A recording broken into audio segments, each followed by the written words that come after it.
Hey everybody, and welcome to The Void, a show dedicated to filling the void between being an employee and becoming self-employed. Most people refer to starting their own company as taking the leap, as if they're blindly jumping off a cliff and into the unknown. This show is here to help you understand that it doesn't have to be that way.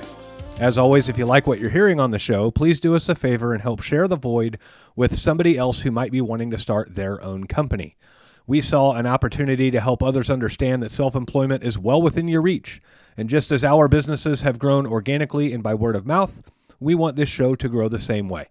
So if you see somebody asking questions about starting their own service-based business, please do us a favor and send them a link to the show. I'm your host, Mitch Smedley, and with me as always is David Hilton. Mitchell. David. I got a few things I want to talk about before we get into it.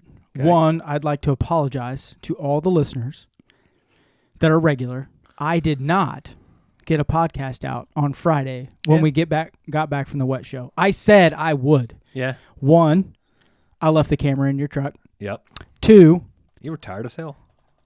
Yeah. Three, I didn't have anything to post because we didn't do a little quick podcast. Yeah. We did 4 with Tradewinds members, which will be 10 to 15 minutes, and then we had your training that you did for our guys at the wet show, but I had nothing to post anyway. Yep. So I apologize to all the listeners up front.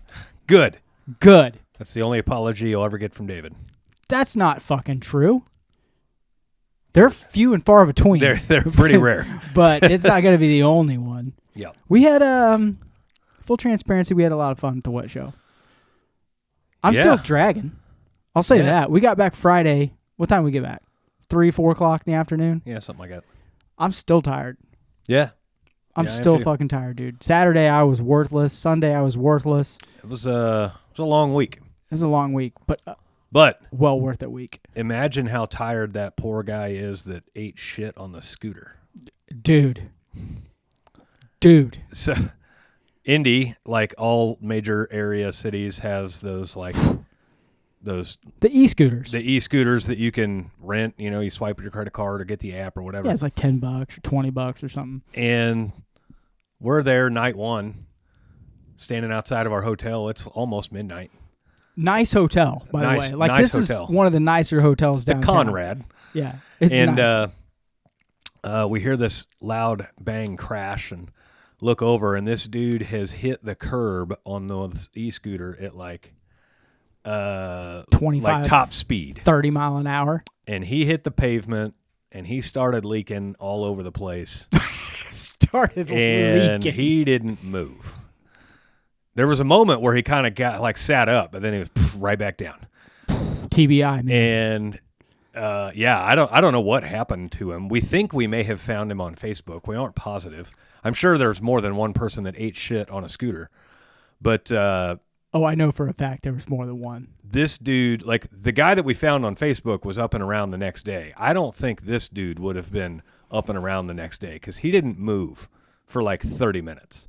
Ambulance. And I went up to my room, and this was right outside my room window, and I'm looking down, and it was ambulances and fire trucks and cop cars. And the bloodstain was there. The bloodstain was there until we left. Yeah. Until it poured down rain that night. Dude, before we left. Rained. It was still there. Yeah. I mean, it was big. I mean, I'm talking... Yeah. That guy leaked a lot of blood. I saw it 2 days later. Yeah. Still almost a 2-foot circle. Yeah. That's not good. I hope the guy's okay. Yeah. If you listen to this show and you know who it was, let us know. Dude, he took out a part of the curb. Yeah, part of the concrete curb is missing. There's a spot that was probably the size of a football? Yeah. Gone. Missing. Yeah. Missing. That's how hard he hit the curb. Poured concrete curb. Gone. Yeah. I wonder what happened to the scooter. Oh, I'm sure it's totaled. Toast. Skylar, one of our new members, which we've known him for a long time. Yeah. He's been to a few of our events. He posted a video of him on one. Yeah. He was I think his post said something like, the best part about the wet show was the e-scooters. Oh, that's funny. He was down 4 or 5 blocks from us. Yeah. He just riding it up and down the street. Yeah. Whee! They're like fat chicks. They're fun to ride until your friends see you on them. Once you're over 40, I don't think that applies. You're just you're waving, hey, you want in on this? Yeah. It's the same thing. Yeah. You want to finish her off? Yeah. What's that, Fight Club? Yeah. God. Well, that guy definitely finished off that scooter for sure. Well, hopefully he's all right. So, Are you tired of complex and high credit card processing fees? The Void Podcast has negotiated exclusive rates for the Void listeners. This program's tailored for trade businesses like yours. And if you're using House Call Pro, switch and you can expect to save $80 for every 10,000 you process per month.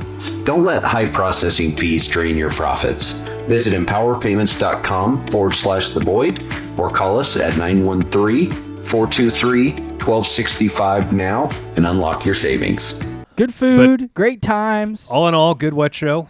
Sold some price books, got some Trade Winds members, got to meet a lot of people that have listened to the show but never seen us or met us. So Yeah, we had a lot of stop-bys. yeah. It was pretty fun. Pretty good stuff. The best time, every time we have one of these events, and I say it on the show every time, and I will continue to do so, is seeing our guys. It's the people. Like, we have Zoom calls with them, we talk on the phone, but seeing your best buddies in person and talking war stories, talking, how they're running their business, how their families are doing. Having them put up billboards in the front of the meeting room that just say, fuck you, Dave. Dude, Ray had a shirt made. And then he had a shirt made that said, fuck you, Dave on it. It was fantastic. Yeah. That is the best part of the show. Yeah. It's hard to beat. I didn't think Roscoe was going to come. We have a new member, Roscoe. I don't think he listens to the podcast. He's from Hawaii. Yeah. Came to Indianapolis. He came. I may have told him he's crazy. Yeah. Super cool dude, though. Yep. Super cool dude. Super cool dude. It was a lot of fun. We had a lot of fun. It was a lot of fun. If you've never made it to the wet show and you're into drain cleaning, lining, pipe bursting, it is the show to go to. Yeah. And I mean, it's heavy. It's heavy on the industrial waste side of things. They had a lot of vac trucks and pump trucks and everything else. But 4-inch and up drain cleaning, that's the show to go to. yeah. The But, cameras, dude, the you walkers. You want a sewer camera, you're going to find everything from like an 8-wheel, 6-foot long camera all the way down to a mini reel that'll go down 1.5 inch pipe. Did you see the one that had like one? It was 1, 2, 3, 4, 5, 6, 8 stainless steel arms. Yeah. And then it had it looked like poly wheels on it. Yep. But the whole thing could crunch down to like 10-inch and then go out to like 2-foot pipe. Yep. But then the camera stayed. Yeah. In the middle. Dude, that was cool as shit. Yeah. That was cool. And I don't even do any of that crap. Right. But that's some real heavy engineering shit. Yeah. It was pretty badass. What's funny is they're all controlled with Xbox or PlayStation controllers.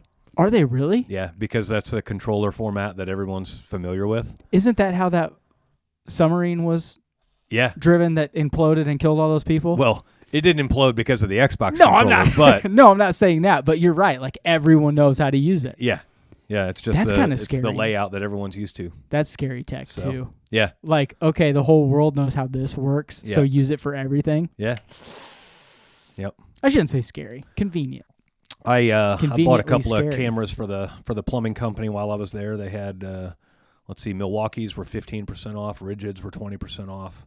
Oh, did you end up getting them? Yeah, I bought 2. Oh, I thought you were butthurt because they wouldn't give them to you right there. Well, yeah, they didn't give them to me right there. I had to order them. Oh, okay. But, yeah. But they still gave you the discount, shipped them out. Well, and assuming. And at the money that you're paying for all this shit, like, it saves you $1,500, $2,000. Yeah, that stuff's expensive. Yeah, it's a $12,000 setup that you're getting 15 or 20% off on. So it's a fair amount. So there were brand new Bobcat 35 there too. We saw the first day we were loading in. Yep. The guy's like, I can get you a deal. Yeah. I was like, it's cool. I don't need a 35, but thanks. So did you notice why that Bobcat was there? They weren't trying to sell the Bobcat. No, they were selling the attachment. Yeah. They have an attachment that's for pipe bursting to where it just runs your thing all the way down in the ditch on the end of the Bobcat. Is really sweet. It looked pretty cool. Yeah. Maybe you should get one. No, I don't want that one, but the new Hammerhead unit is looking pretty good for pipe bursting. Which one is that? I'll have to show you videos. Okay. But show me. it's small and compact. It's a lot better than what we have right now. So that stuff, it's surprising to me how big a hole you got to open for some of that equipment to work. Yeah. I would think that attachment for that E35 would make it nice. Your hole doesn't have to be as big. Hey, you still got to get down there and work. But the idea of the attachment is it just saves you from being in the ditch. Yeah. I mean, you still got to get down there and cut pipe and feed stuff around. Yeah, but you're just not operating the machine while standing next to it in the bottom of the ditch. Yeah. But yeah, we usually dig about a 4 foot wide by 6 foot long hole. That's not for bad. what we do. It's not bad. That's not bad. Got to be at least 3 feet wide for our stuff to go in. So Yeah. we They like had a little more room. Had some cool lining stuff there too. Yeah. Yeah, tons of lining stuff. So solid show. If you guys listen to the show and you're in that kind of stuff, hit it up. It's a good deal. Yeah, next year. I think it's the end of February next year. Yeah, towards too. the end of the February, it's the same show time every year. So I don't know if we'll go back or not. Maybe we'll hit up a different one or something. I know there's a big one in Texas that's geared more towards like residential plumbing. Yeah. Maybe we'll hit up an HVAC show. Who knows? You never know where we're going to be. We don't know where we're going to be. Right. We're going to be in Maryland here in a month, so. But that's not for the public. I just hate travel. You just hate travel. I love my clients. Yeah. I hate to travel. Yep. You know what? I always said I will never be one of those crotchety old men. You are. It's not looking good for me right now. No, it's not looking good. It's not. No, it's just not good. You're already there. Hey, thanks for being supporting. Hey, that's what I can do. You're a real ass. So, what do you want to talk about, buddy? today we are talking about standards, Okay. and we are talking about once you have standards set in your business to never waver from those standards. Because the moment you waver from that standard, you now set a new standard. And that new standard is subpar to your old standard. Yeah. Don't want to lower the bar. Right. And so where this really applies is as you guys are listening to the show and you're getting your teams of people or trying to envision what teams of people are going to look like, and maybe you don't have a lot of leadership experience. So one movie I would recommend to watch if you are new into leading people is Coach Carter with Samuel L. Jackson. It's a great movie. Great movie. I think we talked about this a few shows ago. Great film. And he takes a team that's never won a game or rarely wins games, and he takes them all the way to like the state championship or the state playoffs or something like that. I don't remember. But they're basically a bunch of misfits that have never really had good coaching. They've never been held accountable. It's kind of the inmates running the prison kind of thing. And he gets sought out and sought after to be their coach, and he goes in there and he just enforces very simple but very hard cut standards. You arrive to practice on time, or you're doing like 200 suicides. And the first person in the movie to miss practice is his own son. Holds the standard. Yeah. Can't waver. And he does some other things where he starts out by making them all practice defense and strength and conditioning and agility, and that's it. They don't even they play their first game of the season and they've never practiced one single offensive play. They haven't shot a basket, nothing. I love it. They've just strength and conditioning and defense. And they end up winning their first game without practicing offense because that's how important all the standards are to the small stuff. So then after they win their first game, he's like, okay, we're going to teach you, I think it's 4 or 5 plays, and he names all the plays after ladies. He's got like Linda and Julie and all of this stuff. And, yeah.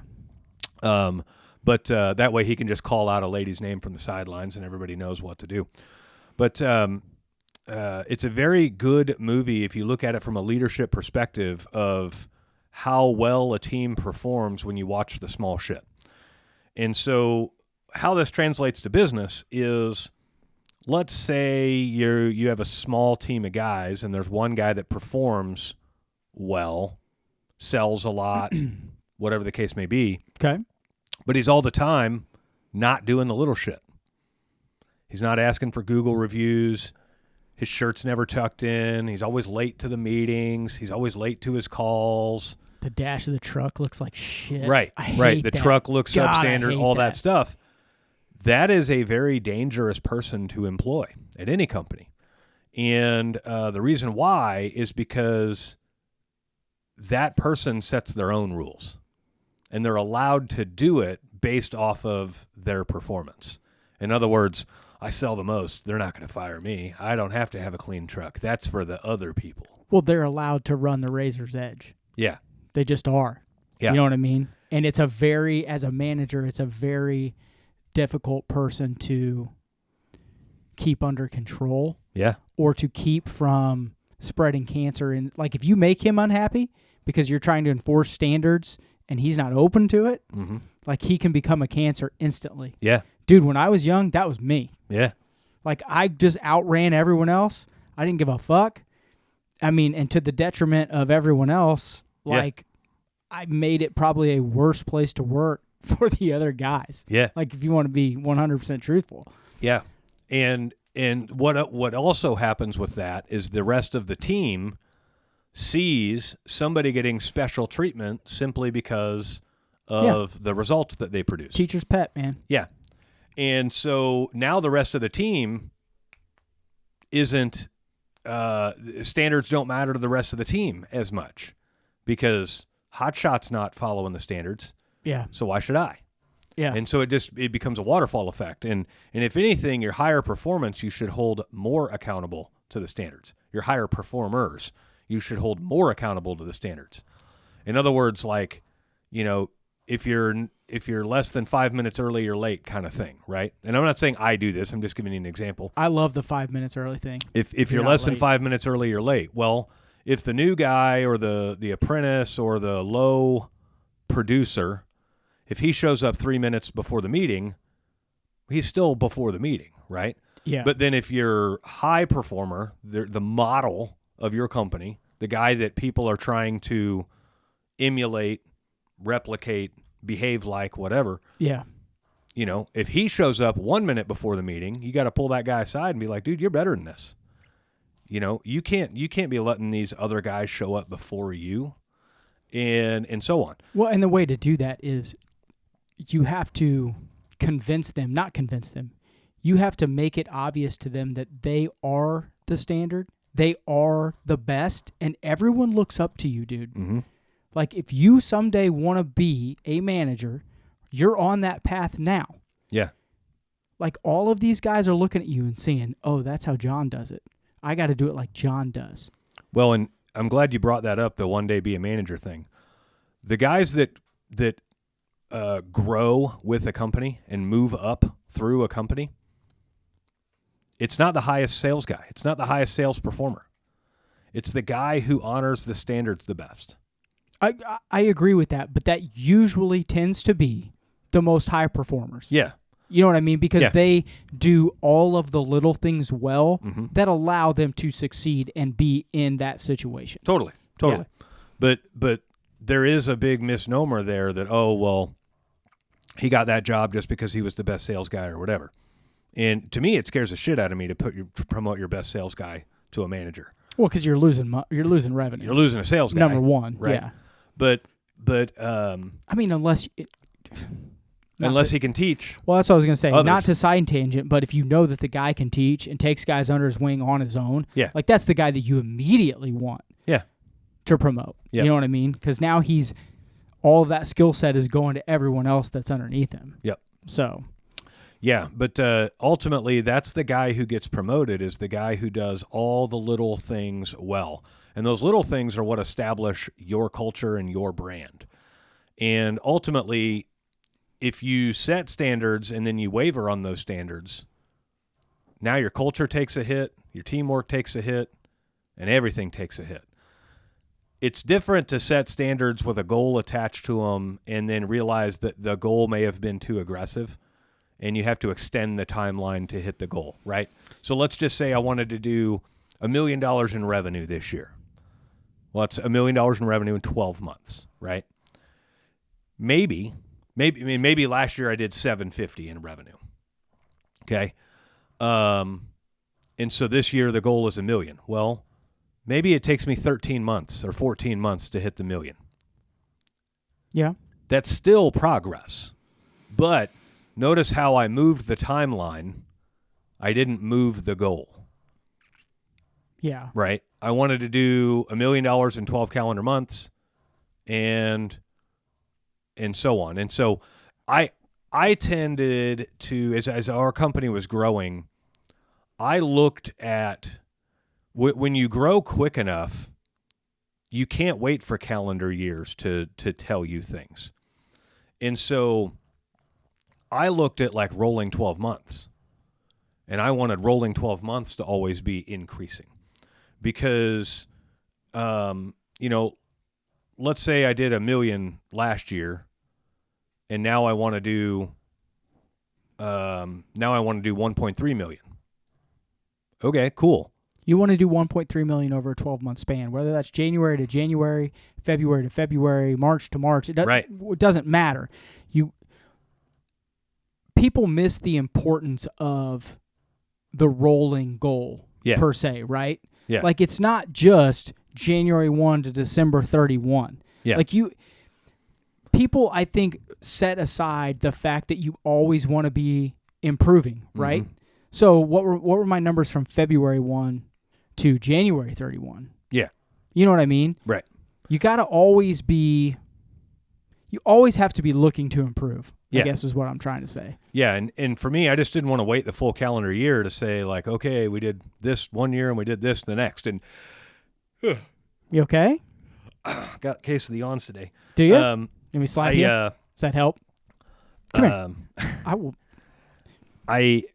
Like we did our first $1 million year in a calendar year where we only did like 770 in work. Oh, like a March to March or April to April thing? Let's go like May to May. Okay. May to May. So picked up at when you got busy and you had implemented the changes at the beginning of the year, they start to make effect in June. Right. Okay, now we're rolling forward. Now I have another realistic 12 months to look at. Yeah. Say, hey guys, from June to June we did this. Yeah. We reached our goal. I opened in August and ran solo until like May or June. And then in May I hired a guy, and in June I hired a guy. And so like by the end of that year, I had only been a staff of 3 trucks for a little over half the year. And so like I can't hang my hat on that year's numbers because they were low, because I didn't staff up until middle third of the year, right? But yeah, I was able to look at the individual months that we were doing, and we were already pacing for $1 million years well before that year was over. Yeah. It takes $83,333 a month to have $1 million year, and we were doing $90,000 and $100,000 months with 3 trucks on the road. Yeah. And so ultimately, if that's the standard, you got to mind everything that it takes to build into that. And employees are great at 2 things. They are great at helping set the standard and helping reinforce the standard, and they are great at challenging the standard. The employees, to their credit, their job is to challenge the standard. Because if they never challenged a standard, it wouldn't exist. The need for management wouldn't exist. Correct. You know what I mean? So Correct. it's one of those. It's a give and take. Yeah. And as you are working with standards, you praise in public and you coach in private. And so when a guy embodies your standard and sets an example that you want other people to do, you praise that guy in public in front of the other people. You let everybody on the team know that when you do good things, you get attaboys from the boss in public. Yeah. But then when a guy breaks the standard, you never reprimand them in public. For one, it greatly demoralizes the individual, but it also puts a black mark on your leadership ability in front of the team, because the team doesn't respect public reprimand like you may think they do. It demoralizes the team too. Yeah. People feel empathy. Yeah. And they don't want to, bad managers want to say, well, when I reprimand someone in public, now everyone knows not to do that. Mm-hmm.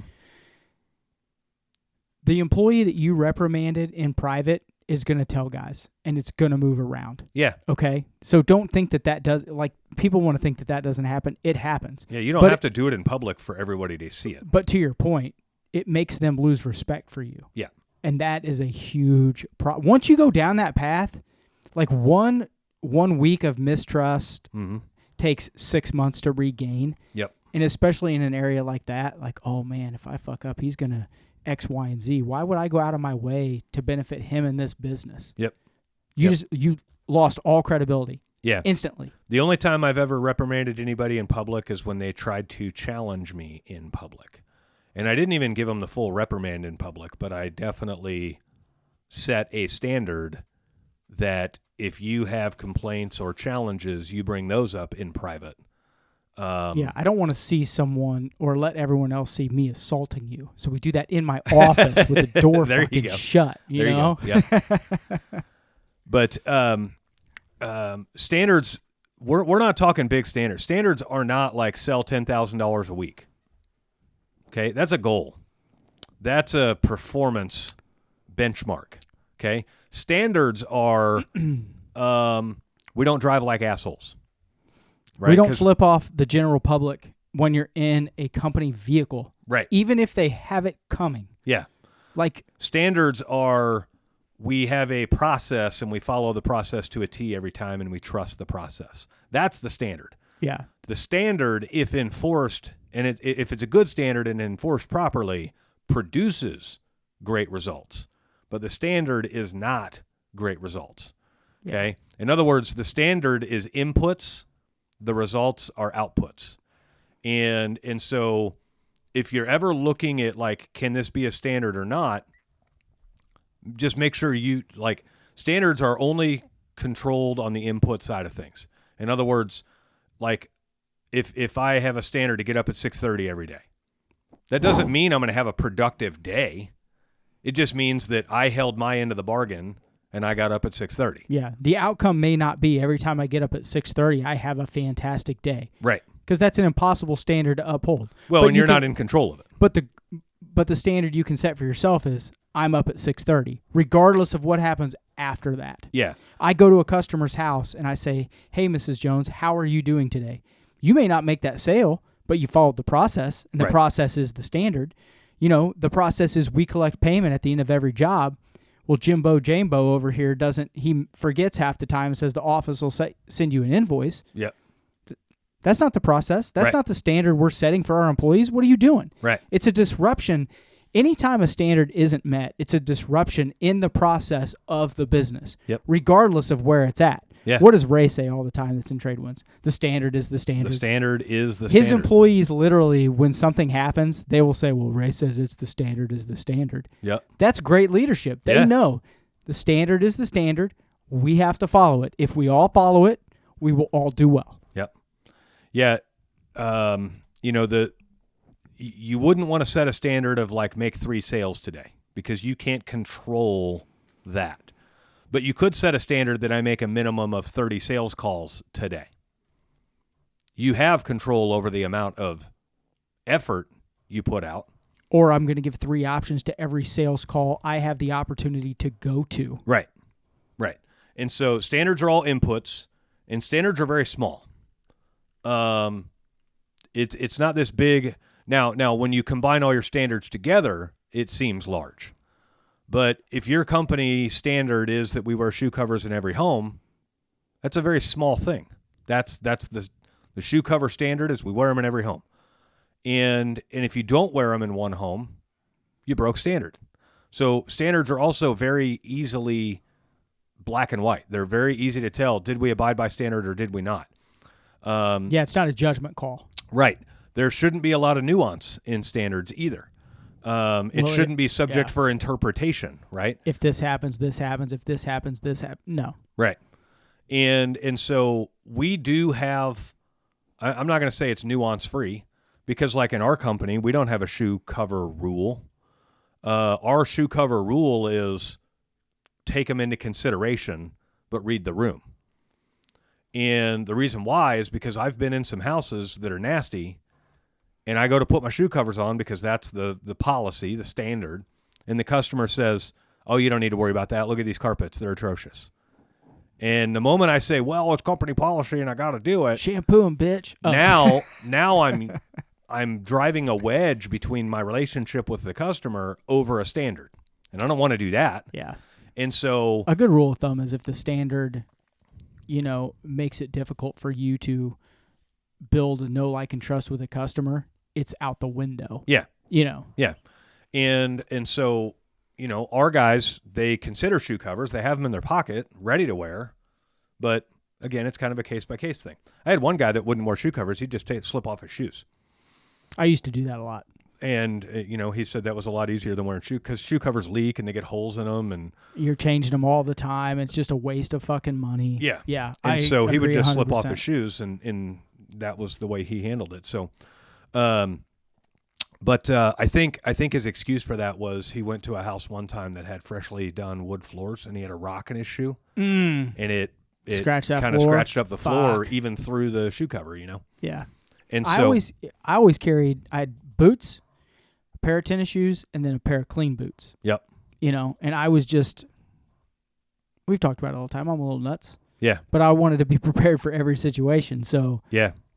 Well, and one way to enforce really good standards is if you guys are on a CRM, a lot of times you can build checklists in your CRM for all the things that you're doing on a call.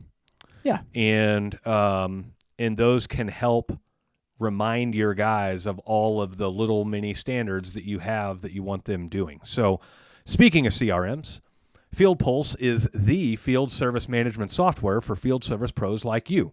Whether you're a small business looking to grow or a larger company ready to scale, it's got everything you need all in one platform. It has advanced features to run your CRM, your estimates and invoices, your scheduling and dispatching, good, better, best proposals. It'll even handle your maintenance plans and import the TradeWinds price book. Plus, FieldPulse integrates with software you are currently using like QuickBooks Online and your desktop PC. So now you can hit the ground running without changing everything about how you work. And by simplifying your day-to-day operations, FieldPulse saves you time, keeps your team organized, gives you the tools to increase productivity and profitability. And it's not just us saying this. FieldPulse has earned a 4.8 rating over 600 Google reviews. So to learn more, head over to fieldpulse.com. That's FieldPulse.com. I mean, I don't know if I've ever said thank you for reading something on time, but thank you, buddy. New standard, right? Thank you. But so the little checklists inside your CRM are a great way to help with that. One other thing that we tried, and this was hard to enforce in our business because it was just too clunky. We put out a thing for a while, and we still have it, called the one block away, one takeaway. And it was basically like a Google form. It was a Google checklist. Yeah, like they pull over, they go over the form, make sure they did everything, and they're not too far away. The idea was they would drive a block away from the house, and the form ended. The last question on the form is, what's one takeaway that you learned from this service call? But the idea was like all of our little sales process standards. Like we have a process for acknowledging the pet and giving them a customized dog treat. And we have a process for telling the customers about our Smedley family plan. And we have a process for telling our customers about our Family First program and all of these things. And so the idea of the form was kind of a post-flight checklist to see if we met all those standards. And it's kind of, it's on the honor system, but the idea was if a guy is willing to run that post-flight checklist, he really cares about his results. And I would be very skeptical to, as guys go into a slump, they typically want to point the finger outward all the time. Well, these are bad calls. These are bad customers. Dispatch is giving me bad calls. They're setting the call up wrong. It was in a bad area. All these things. And it's never, ever the service tech, right? And guilty. We're all guilty of it. We're guilty, especially when you're young. Yeah. But I don't take those claims into consideration at all if you're not doing your post-flight checklist. Post-flight, I love it. Well, like pilots have a pre-flight checklist. And so here's the difference between, this is why airline travel is the safest form of travel, is because they do a pre-flight checklist before that plane leaves the ground every time. Every person that's related to the crew has a pre-flight checklist. Yeah. You know what I mean? And pilot, co-pilot, Yep. I want to say stewardess, flight attendant. Yeah. All of them, bag check guy, like all have one. Yep. And as they're doing that, they're ensuring the plane works properly before it leaves. Imagine if we all did that with our cars every time we drove anywhere.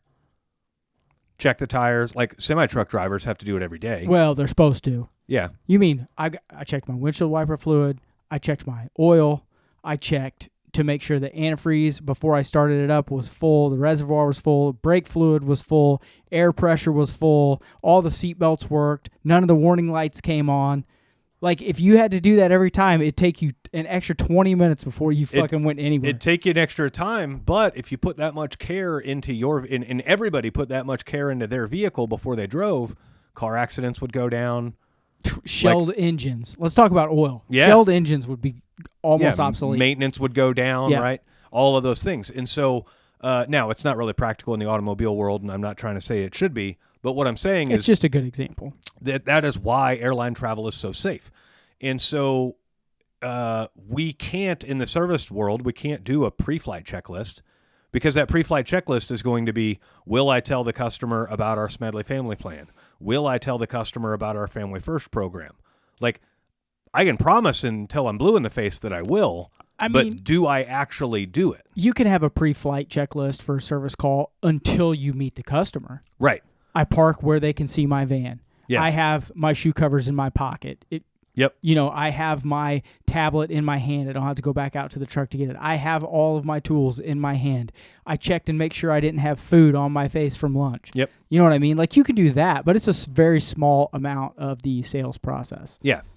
And so at the end of the service call, that's where that post-flight checklist comes in, because now you're able to say, like, oh, crap, I forgot to give the dog a treat, or I forgot to handwrite a thank you card, or I forgot to ask for the Google review, or all of those things, which is all part of the standard, right? Yeah. But it's just a way to help recognize small deviations from the standard, because nobody recognizes the first deviation or the third. But what they do recognize is my paycheck is crap because my performance sucked. And because I don't recognize all those small deviations, well, now I'm going to blame everybody else. And I'm going to blame the calls. I'm going to blame dispatch. Yeah. I'm going to blame the customers. I'm going to blame the season. I'm going to blame the weather. Like, who knows, Yeah. right? But if I don't take all of those finger pointing claims to heart at all unless you can show me that you were abiding by all the standards, and it truly is one of those things. Yeah, if you've taken care of all your responsibilities and your sales performance is still shit, Yeah. then it's either you need to be an installer, or maybe you're right. Maybe you are getting all the shit calls. Well, and sometimes You know? we just have slumps. Yeah. But we don't even know it's a slump until we can prove that I did everything right. I don't have slumps. I just had 3 or 4 bad customers in a row. Yeah, that happens. Yeah. You know, you should probably have that, just side tangent, that little bit of post-flight checklist before you collect payment. Yeah. You know what I mean? Instead of down the road, we're going to do this a block Yep. away. Like, before we collect payment, have we done all of these things? Yeah. Yeah. That's actually a really good idea. I might consider that. That's a great idea. I've never considered it, so that's pretty solid. You're welcome. Well, I think all good salesmen and guys that don't need the post-flight checklist, they do those things before the invoice is collected regardless. Right. You know, like, they have a mental note. They're high functioning. Mm-hmm. That's why they're great salesmen. All of that stuff is at the front of mind, if maybe you could squeeze that in there. Well, and you look at anybody who does things on an incredibly high level. I'll use Patrick Mahomes, for example, just because he's our local QB. But Patrick Mahomes, part of the reason he's good is because he relies on the feedback from others. He enjoys being coached, right? The Chiefs are going to have a new offensive coordinator next year. It's not new to the Chiefs, but it's a different OC than what they've had. They're bringing back Eric Bieniemy. And Patrick Mahomes was very vocal about it, that he likes Eric Bieniemy because he will hold the standard. He will hold guys accountable, which kind of gives you the indicator that maybe the prior Matt Nagy, the prior offensive coordinator, was not that great at holding guys accountable. Nah, he kind of a soft, I think. Yeah, but so Patrick Mahomes doesn't go out there and says, I got this. He doesn't go out there and say, I don't need your standards. I don't need your coaching. I'm God's gift to football. No, he goes out there and he says, I'm good at football because I take coaching and I respect the coach's input. And so when he's getting worked over on a play, keep in mind, he only sees half the field, right? He can't see behind him. And so when he's getting worked over on a play, he has to rely on his coach's observations of what's happening on his blind side. And, if he just gets mugged by a guy, he can't just go straight blame the offensive lineman that let him pass through. He needs to, hey, offensive lineman, what's going on? Oh, I'm getting double teamed and I can't take them both. Okay, cool. Let's get you some help kind of thing. That's the coach's job. Right. And so, it's kind of wild once you start paralleling professional athletes to all of the coaching they receive. And it's like, well, no wonder they're so amazing. Like they have a nutrition coach, a strength and agility coach, an offensive coach, a throwing coach. Yeah. They offensive, offensive coordinator, a head coach. Like there's no shortage of coaches there, right? But then you also look at how many hours of work they put in on the practice field and in the gym and in the film room compared to how many hours of work they put in on the field, right? 3.5 hour game, 60 minutes on the clock, but 3.5, 4 hour game. And these guys are working 40 hours a week for 40 weeks a year, probably. Dude, they're working 60 hours a week. Right. 70 hours I'm giving them the benefit of the doubt. Yeah, no, I get it. But they're working 40 hours a week minimum for 40 weeks out of the year to go play for 16 games. 17 games. You're right. And so, meanwhile, you go back to the home service industry. Where do we practice? In the customer's home.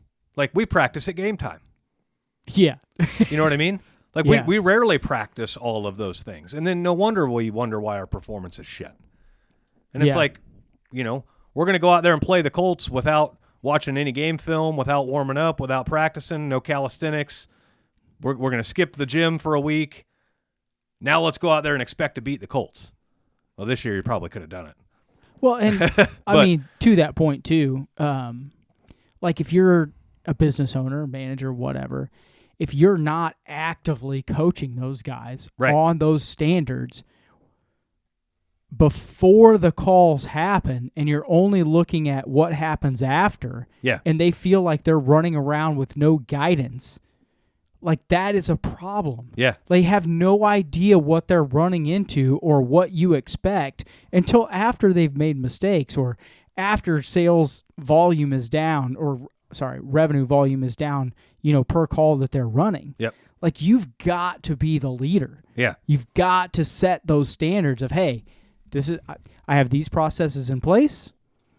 We're going to run the plays this way. When you're in the home, you're going to act this way. The sales process is this. And then after that, if after 2 months there's shit and we need to change how we're doing things, I'm open to that. I'm hoping you're open to that. But if you're not having any of that conversation up front, you're just setting them up and your business up for failure. And your guys want to be coached. They may not tell you that, and they may actually tell you the opposite. Well, but whether they quote-unquote want to be coached or not, they usually need to be coached if their mindset is that. And sometimes we're just resistant to coaching, right? Because coaching is literally being told you're not doing it the best you could do it better. But, and some people have a hard time taking that. Well, people have a hard time realizing that if I'm open to coaching, I could be making more money. Yeah. They don't put those two things together. Right. I think is why sometimes, that and pride is why we're so hesitant to take people's advice, which is coaching. Let's be honest. Well, and go on the other side of that. So the standards, right? The business owner, the manager is the one setting those standards.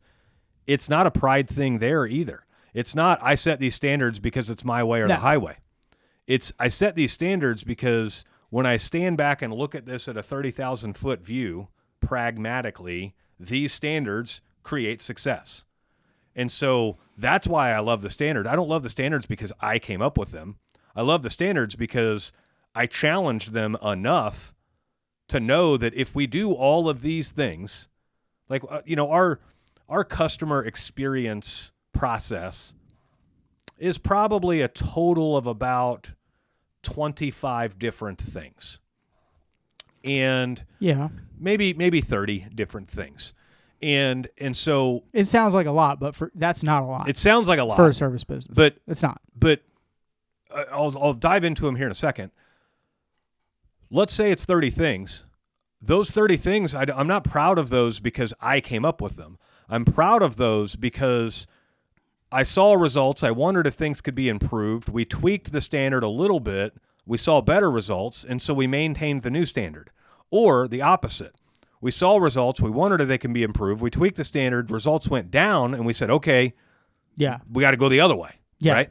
And so prime example of these 30 things is one of our standards is our CSRs. When somebody books a call, our CSRs write down word for word what the customer said. And if the customer said, my water heater's making a hissy-pissy noise, that's the call notes. Water heater is making a hissy-pissy noise. That's just when mine's on. I can hear it. I can hear it upstairs. It's crazy. Yeah.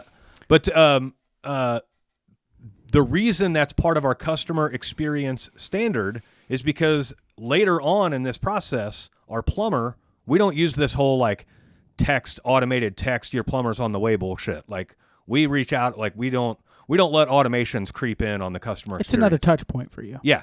And so what we do is our plumbers, part of our standard is our plumbers will call their next customer when they're headed that way. Yeah. And part of that standard is they will say their name, they will say the customer's name, they will pad their arrival time by 5 minutes, and they will ask the customer if they need anything when they're on the way, and then they will recite what's in their call notes. And so now if I'm a plumber, I'm on the phone with my soon-to-be customer that has never met me yet, but now they know my name. They know when I'm going to get there. They know that it's padded by, they don't know it's padded by 5 minutes. They're going to find that out eventually when I show up a minute or two early. But now they also know we listen in our company because they know that they were using silly language on the phone when they booked the call. Oh, my water heater's making a hissy-pissy noise. No like and trust right out the gate, bro. And so now me as the plumber, when I recite word for word what the customer told our CSR, now the customer knows we as a company listen. Yeah. And they don't have to repeat their whole life story to everybody they talk to. Yeah. And so then when we get to the customer's house, we park with our truck in view of the front door. If that's the driveway, great. If that's the road, great. If you work for a company that says don't park in the driveway because I don't want to clean up oil, then tell your boss to buy fucking better trucks. Because leaking oil in the street ain't no better than leaking oil in the customer's driveway. That's another talk for another day. I mean, yes. But we want to pull into the customer's driveway if we can. Less travel time to the truck if you've got to go there. It's a better billboard in the neighborhood. Yeah. Because if you're looking down the street and my truck's in the street, you can't see what's on my truck. But if my truck's in the driveway perpendicular to the street, now anybody looking down the street can see what's on the truck, right? Yeah. And so, but the driveway kind of needs to be in view of the front door and all this stuff. We have a whole lot of other processes, but those are all the mini standards, right? And those little tiny standards are what we uphold.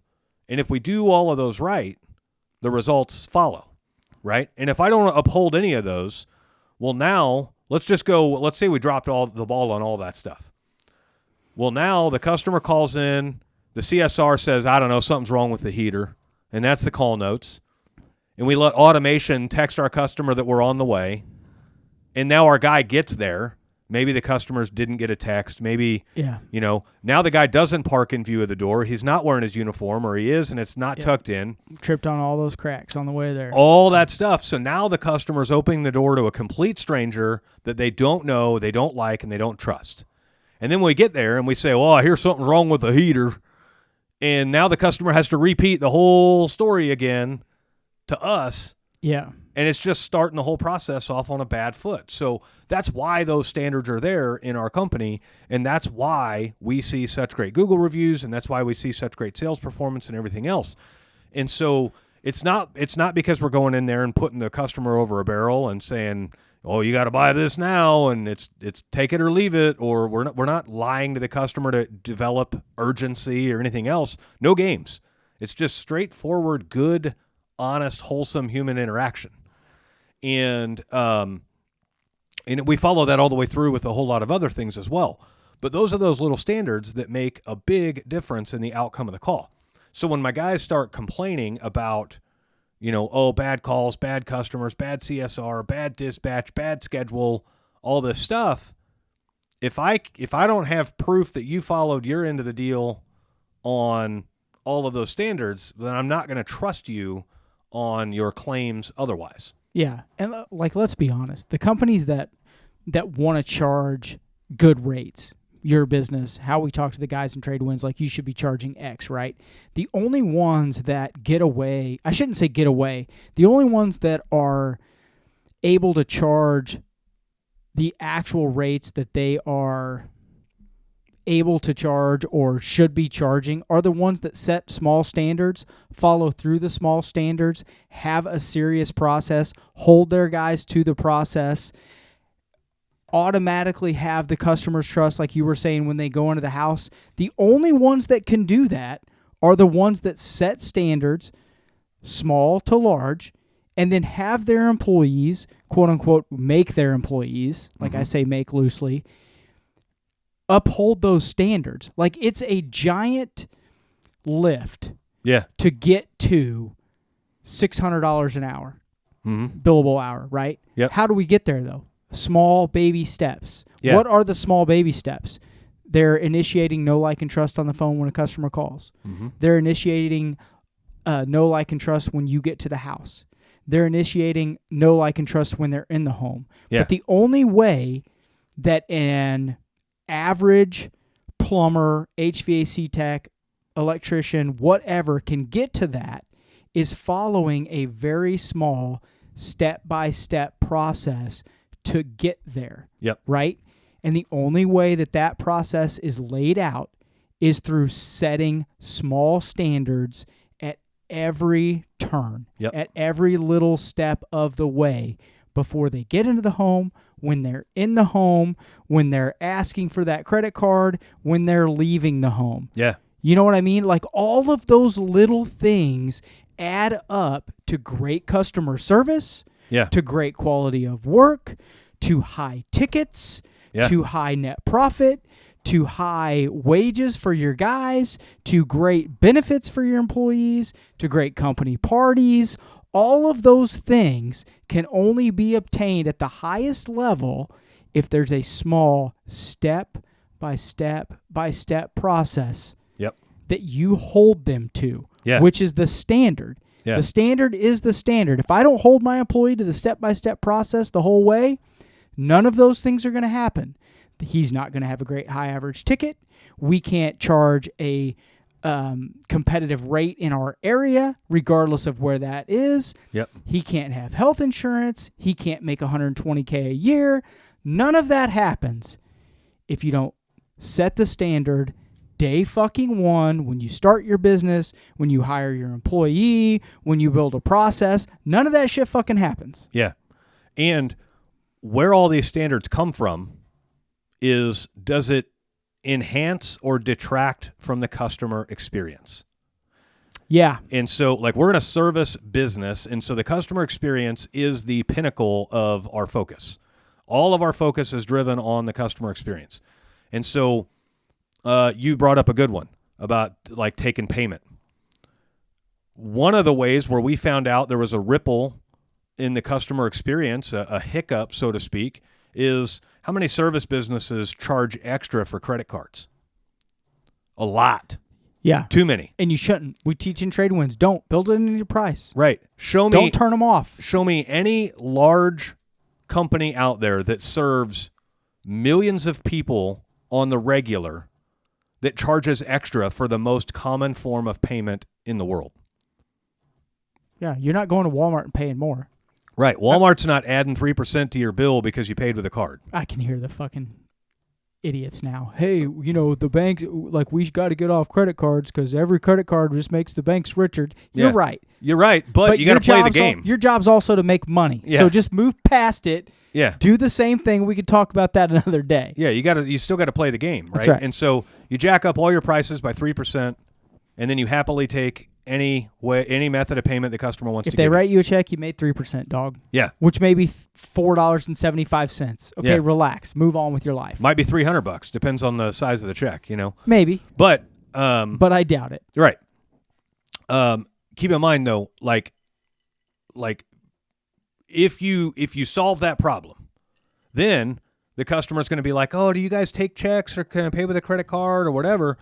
Now that you don't charge extra for credit cards, our guys will literally tell them like, "Yeah, if you get miles and points, put that thing on a credit card. Get your miles and points." Our guys are encouraging customers to use credit cards because we don't want them to have to. We don't want any ripples in the customer experience, right? You want to make it as smooth as possible. Your job is to make their life better. You ever go to the gas station? More convenient. You ever go to the gas station and you swipe your card and it says, "Please see attendant"? Yeah, I drive to the next fucking gas station. Exactly. You either drive to the next gas station or you drive to the next pump, right? So It's mostly because the card I'm using is stolen, but whatever. charging credit card fees is the same feeling to a customer in their home. Yeah, I know. And so don't do that. Don't just do that. just happily take whatever method of payment they'll give you. That's fantastic. So especially I don't want to get onto a thing here, but people are crybabies. They just are. Okay, they're sensitive. It's just how we are right now. Yep. And if your job is to make the most money as possible, which it is, you have to, how do I say this nicely? You have to deal with them being sensitive about everything. So try to smooth over every pinch point before it happens. Yeah. Credit cards is a great example of that. And let the customer experience drive your standards. Don't let your humility drive it. Don't let your pride drive it. Don't let your ability to say it's my way or the highway drive it. If you have friction with a business partner or a colleague or a spouse or something like that, don't let the idea of who came up with the idea drive the standard. It doesn't matter. If the standard is the customer experience, then it doesn't matter who comes up with the idea. Just like what you said, hey, do your post-flight checklist before you grab their money. Yeah. Right? That's a great idea. Of course it is. It doesn't. It's fine. it doesn't matter who came up with the idea. No, it doesn't. My allegiance to creating the best customer experience possible, it doesn't matter where the idea came from, right? Dude, when you bring it up to your ownership group, you tell them it was your idea. I don't give a shit. It doesn't matter about that. No, it's but what helps us make more money. Right. And so if your allegiance is to the customer experience, then you're going to have a lot better standards. Because now it's not, well, this is the way I've always done it, so this is the way we're always going to do it. No, it's, does the customer still respond well to the way you've always done it? If so, cool. That's why we do it that way. We don't do it that way because it's the way you've always done it. We do it that way because it's still the best way for the customer to receive the experience we want to deliver. Yeah. That's why we do it that way.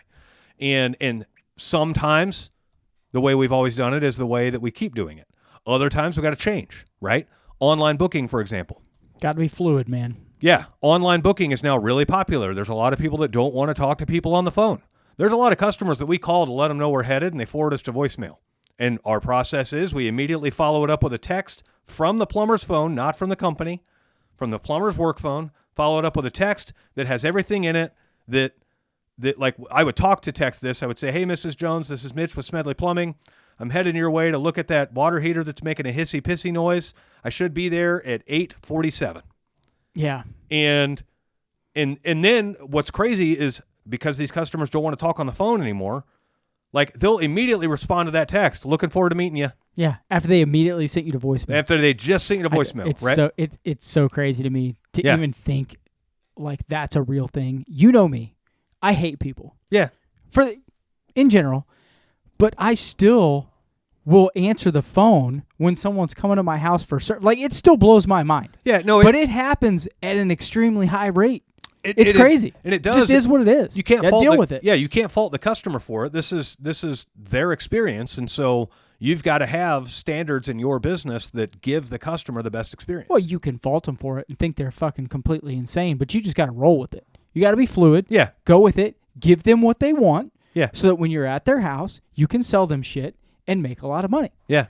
Like, I mean, it just is what it is, man. Keep in mind, it's not going to be too long before you're going to be able to buy something off, like a plumbing item, off Amazon, and then pay for installation on Amazon, and then all of a sudden, here comes a subcontractor coming to your house. I don't even want to fucking talk about this.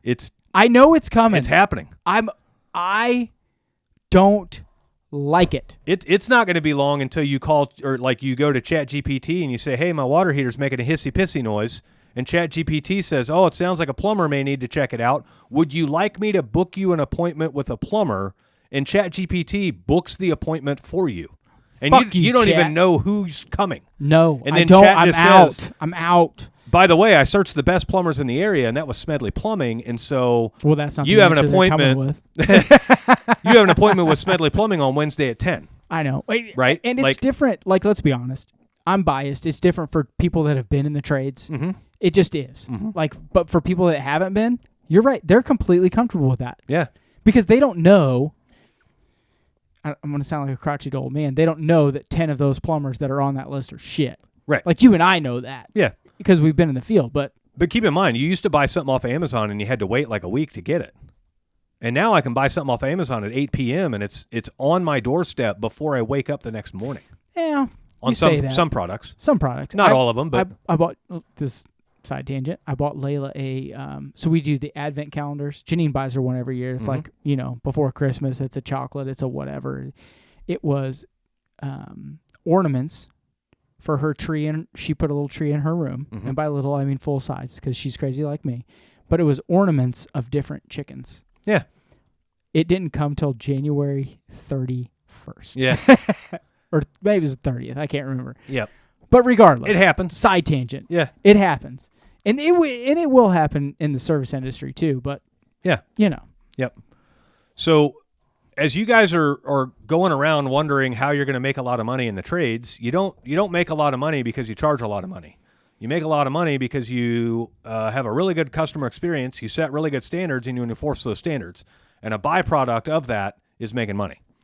And so focus on the things that create the money. Don't focus on the money. Money's like a dog, and if you chase a dog, it'll run. And so focus on what it takes to treat the dog really well, and the dog will come to you. So, what? I was going to make an analogy between dogs and women, and I'm not going to do it. Yeah. Nope. I've learned my lesson. There you go. I may or may not have had my ass chewed a few times in the times. last couple of weeks, and so I'm just going to let that one go. But yeah, that's funny. Why don't you just wrap us up on that, man? Yep. So sorry for missing last week's show, everybody. It comes with the territory, but hopefully this show brought you value. If it made you think about things in a different way, if you could think of somebody who might need to hear this information, please do us a favor, and them a favor, and share this show with them. Just pull your phone out, hit the share button, and literally text the episode directly to them. So until next time, guys, we will see you later. Bye.